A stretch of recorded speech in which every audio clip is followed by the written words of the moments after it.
First shot rang out at exactly noon. Jack Scarface Morgan's Colt, 45, barked flame and smoke as three bodies hit the dirt outside Copper Ridge train station.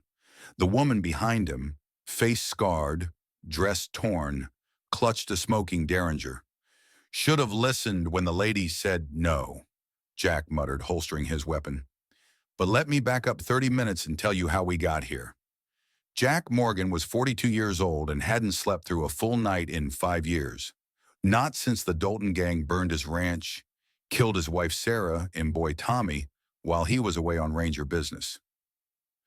The scar running from temple to jaw wasn't from some grizzly bear. That was just what he told folks. Truth was, Clayton Hartwell's knife had done that right before Jack put 3 bullets in the banker's chest. Or so he thought. Jack owned 2,000 acres of hard Montana ground and a reputation that made smart men cross the street. Former Texas Ranger, fastest draw north of the Rio Grande, and mean as a rattlesnake when cornered. He'd ridden into Copper Ridge that October morning for one reason: ammunition. Word was the Dalton gang had been spotted heading north, and Jack aimed to finish what they started 5 years ago. The commotion at the train station caught his attention. A woman stepping off the morning express, auburn hair pinned back proper, wearing a traveling dress that had seen better days.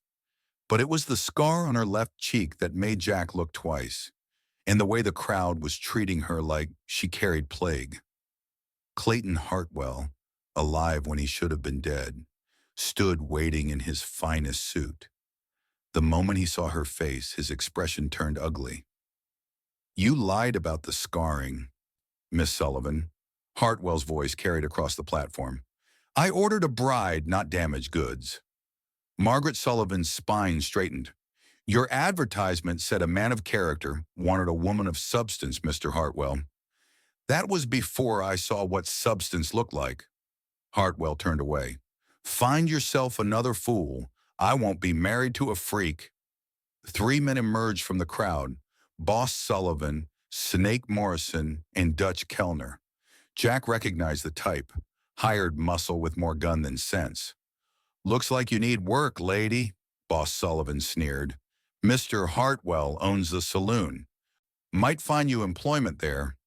Course you'd have to work the back rooms where it's dark."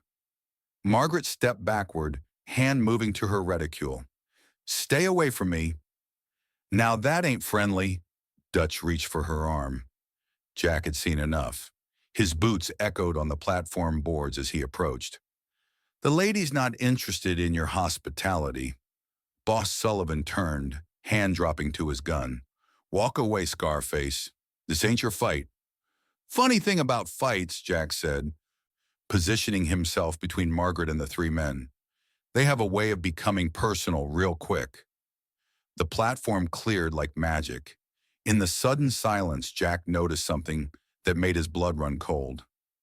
Clayton Hartwell was watching from his carriage, very much alive, wearing a smile Jack remembered from 5 years ago. "3 against 1, Snake Morrison grinned.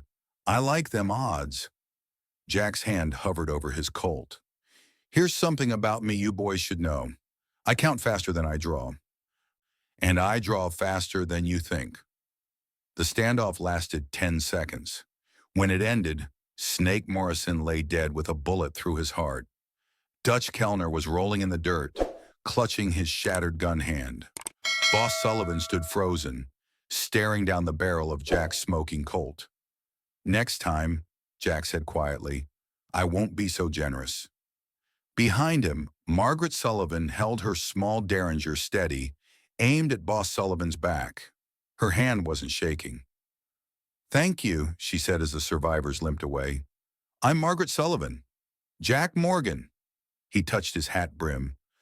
"You handle yourself pretty well for a schoolmarm. My father taught me that predators respect strength, not tears." She lowered the Derringer. "I take it you know Mr. Hartwell?" Jack's scarred face hardened. "We have history." What Jack didn't tell Margaret was that Clayton Hartwell should have been rotting in the ground. 5 years ago, Jack had tracked the banker to his hideout after the Dalton raid, put 3 bullets center mass, and watched him fall. Apparently, reports of Hartwell's death had been greatly exaggerated. Margaret accepted Jack's offer of shelter at his ranch, 5 miles west through pine-covered hills. The ride gave him time to study her. She sat a horse like she'd been born to it, eyes constantly scanning the tree line, alert to danger. When a branch snapped in the timber, her hand moved instinctively to her weapon. "You expecting trouble?" Jack asked. "Always," she replied. "Learned that lesson the hard way." Jack's ranch house commanded a valley with clear sight lines in all directions. Built like a fortress after the Dalton raid, with rifle ports cut into the log walls and steel shutters that could stop a bullet. Thunder, his black Mustang, nickered a greeting from the corral. Over dinner, Margaret proved she was no ordinary mail-order bride. She could read Latin, calculate compound interest in her head, and knew more about mining than most prospectors. "My father owned claims throughout the territory before he died," she explained. "Left me everything, including his enemies." "What kind of enemies?" Margaret's hand touched her scarred cheek. "The kind that throw acid when they don't get what they want." Jack's jaw tightened. "Man named Vernon Pike?" Her eyes widened. "You know him. Killed him 3 months ago in Billings. Called me out over a poker game." Jack refilled his coffee cup. "Guess I should have asked what he did before I shot him. He destroyed my face because I wouldn't sign over my father's claims. Said no man would ever want me after." Margaret's voice held no self-pity, just cold fact. "I came here because your ad said character mattered more than appearance. I didn't place any ad." They stared at each other across the table. Understanding dawned like a cold sunrise. "Hartwell," they said simultaneously. Before either could speak, Jack heard it, the distinctive whistle of a Winchester bullet passing overhead. He grabbed Margaret's arm, pulling her to the floor as the window exploded inward. "How many?" Margaret asked, producing her derringer. Jack army crawled to a rifle port, peered out.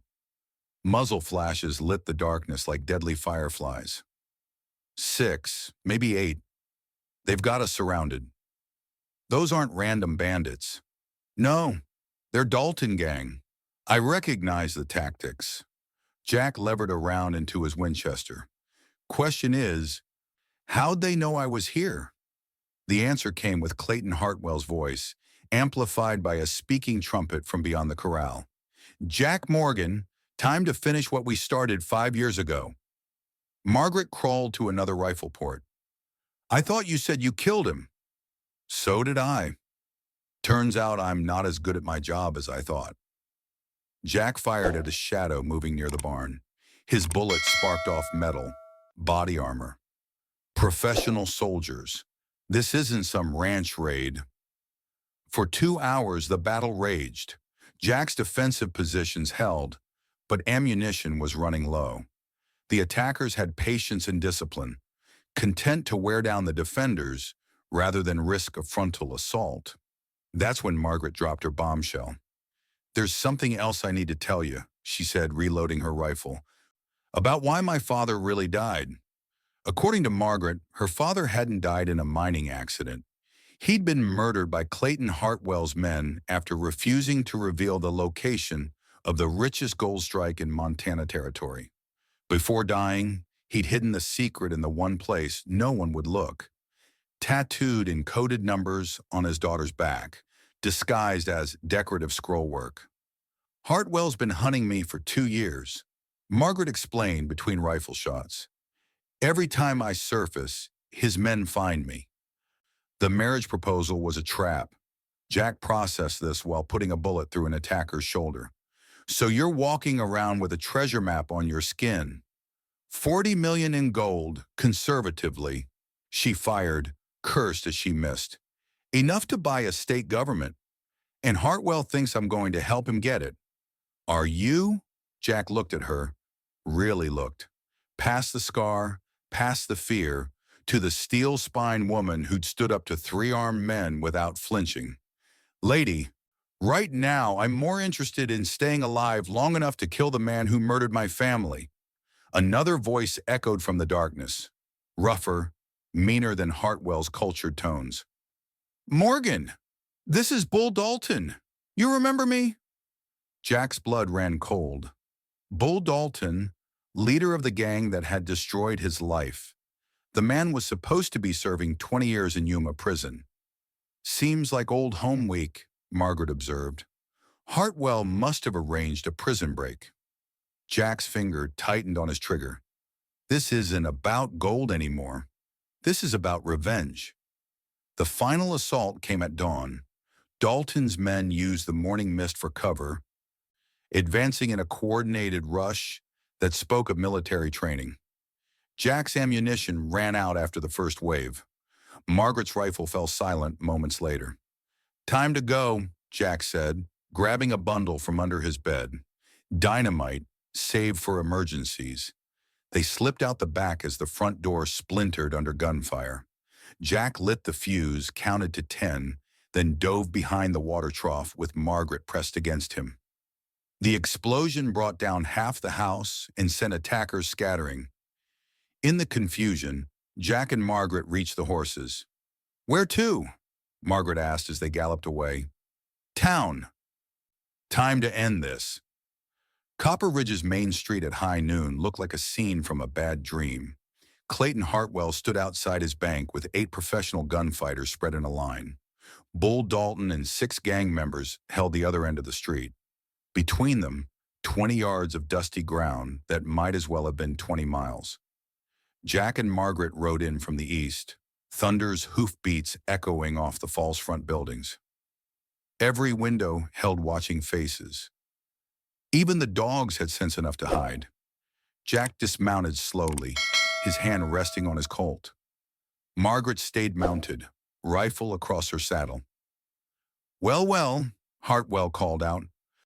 "The man who couldn't finish the job." "I put 3 bullets in your chest," Jack replied. "What did you do? Make a deal with the devil?" "Body armor imported from Germany. Cost me a fortune, but worth every penny to see your face right now." Hartwell's smile was all teeth. "You cost me 2 years of recovery and a small fortune in medical bills." Bull Dalton spat into the dirt. "Enough talk. Morgan, you killed my brother. Time to pay." Jack stepped into the street. "Your brother died because he murdered innocent people, just like you're going to die." Big words for a man facing 20 guns. "Funny thing about overwhelming odds," Jack said, his voice carrying in the stillness. "They make a man creative." He drew and fired in one fluid motion, but not at the gunfighters. His bullets shattered the rope holding up the barbershop's awning. The heavy canvas crashed down, trapping 3 of Dalton's men underneath. Margaret's rifle cracked from her saddle, dropping one of Hartwell's gunmen. The street erupted in gunfire. Jack rolled behind a water trough as bullets splintered wood around him. His Colt spoke 4 times, each shot finding its mark. 2 of Hartwell's men went down. A third stumbled backward, clutching his shoulder. But the odds were still impossible. Jack's ammunition wouldn't last forever, and sooner or later, they'd rush him. That's when the unexpected happened. Sheriff Tom Bradley stepped out of his office, shotgun in hand. Behind him came Doc Henderson, the blacksmith, and 6 other townsmen, all armed. "That's enough!" Bradley's voice boomed down the street. "This ends now!" Bull Dalton turned his gun on the sheriff. "Stay out of this, old man." Bradley's shotgun roared, taking Dalton in the chest. The outlaw leader died before he hit the ground. Suddenly, the odds had shifted. Dalton's surviving men, outnumbered and leaderless, threw down their weapons. Hartwell's gunfighters, hired for easy money, decided discretion was the better part of valor. Only Clayton Hartwell remained, standing alone in front of his bank. "You think this is over?" he screamed. "I own this town. I own these people." Jack walked toward him, Colt reloaded and ready. "You don't own anything anymore." "I'll kill you myself then." Hartwell went for his gun. He was fast. Faster than Jack expected, but not fast enough. Jack's bullet took Hartwell's center mass, spinning him around. The banker collapsed against his bank's door, life ebbing away with his blood. "Should have stayed dead the first time," Jack said, standing over him. Hartwell coughed, blood flecking his lips. You, you think you've won? There's always someone else. Maybe, but they'll have to be better than you." Clayton Hartwell died with hate in his eyes and Jack Morgan's name on his lips. 6 months later, Jack stood on the porch of his rebuilt ranch house, watching Margaret tend her garden. The scar on her face had faded, but more importantly, the fear in her eyes was gone. They'd found her father's gold, just like the tattoo promised. $43 million in the richest strike Montana had ever seen. But more valuable than gold was what they had found in each other. Two broken people who'd learned that some wounds heal stronger than the original skin. "You planning to stand there all day or help me with these carrots?" Margaret called out. Jack grinned, the expression transforming his scarred face. "Yes, ma'am." As he walked toward her, he caught movement on the ridgeline. 3 riders watching the ranch. Jack's hand moved instinctively to his gun, then relaxed as he recognized the badges glinting in the sunlight. Federal marshals, probably investigating the Hartwell affair, but something nagged at him. One of the riders sat his horse differently, like a man more comfortable with a gun than a badge. "Company coming," he told Margaret. She looked up from her garden, dirt on her hands, steel in her spine. "Friends or trouble?" Jack studied the approaching riders, instincts honed by years of violence and survival. Hard to say, but if they're looking for trouble, they came to the right place. Margaret smiled, the expression fierce and beautiful on her scarred face. "Good. I was getting bored anyway." As the riders drew closer, Jack's hand rested on his Colt. Some men spent their lives running from their past. Others, like Jack Morgan, learned to face it head on. Because in the end, a man wasn't measured by the scars on his face, but by how he stood when the next fight came calling. And in Montana territory, there was always another fight coming.